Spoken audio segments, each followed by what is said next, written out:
Mwezi wa Ramadhan ni fursa, lianna fihi tuftahu abwabul janna, ndani ya mwezi wa Ramadhan inafunguliwa milango ya pepo. Wa fihi tughlaqu abwabu jahannam, inafungwa milango ya moto. Wa tughallu fihi maradatu shayatin, ndani ya mwezi wa Ramadhan wale mashaitani vigego wakorofi wanafungwa cheni na nyororo, hawana namna ya kumfikia mwanadamu katika kumshawishi.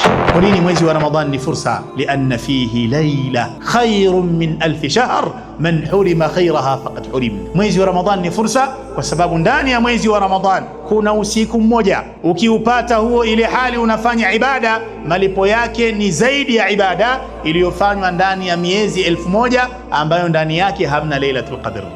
Kwa nini mwezi wa Ramadhan ni fursa? Man sama ramadana imanan wa ihtisaba ghufira lahu ma taqaddama min dhanbi, yoyote atakayefunga mwezi wa Ramadhan kwa kumwamini Allah azza wa jalla na kutaraji malipo kutoka kwa Allah, anasamehewa madhambi yake yaliyotangulia. Na man qama ramadana imanan wa ihtisaba ghufira lahu ma taqaddama min dhanbi, yoyote atakayesimama akaswali swala za usiku ndani ya mwezi wa Ramadhan, huyu naye atasamehewa madhambi yake yaliyotangulia.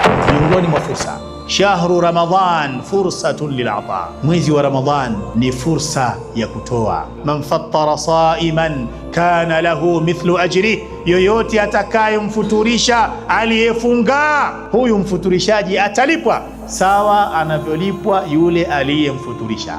Kwa hiyo miongoni mwa fursa zilizopo ndani ya mwezi wa Ramadhan ni fursatul ata, ni fursa ya kukunjua mikono na kutoa zaidi. Miongoni mwa fursa zilizomo ndani ya Ramadhan ni fursa ya kuongeza mahusiano yetu na misikiti. Muda wetu wa kukaa msikitini jamani ni mchache sana, lakini ndani ya Ramadhan mashaallah tunapata muda wa kutosha wa kukaa msikitini. Sasa hujapata muda wa kukaa msikitini kabla ya Ramadhan, usijinyime pia fursa hiyo. Muda wako wa kukaa msikitini unatakiwa kuwa mwingi zaidi ndani ya Ramadhan kuliko miezi mingine. Kukaa msikitini katika faida zake kubwa ni kuzilinda saumu zetu na funga zetu.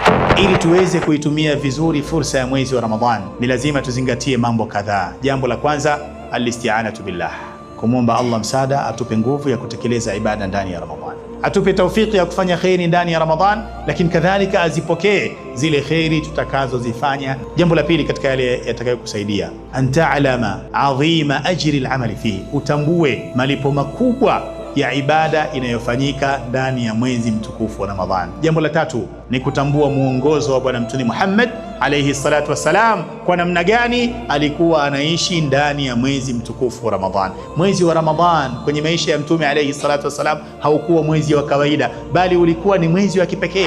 Mwezi wa Ramadhan ni mwezi wa fursa, na Muislamu ni mtumiaji mzuri wa fursa.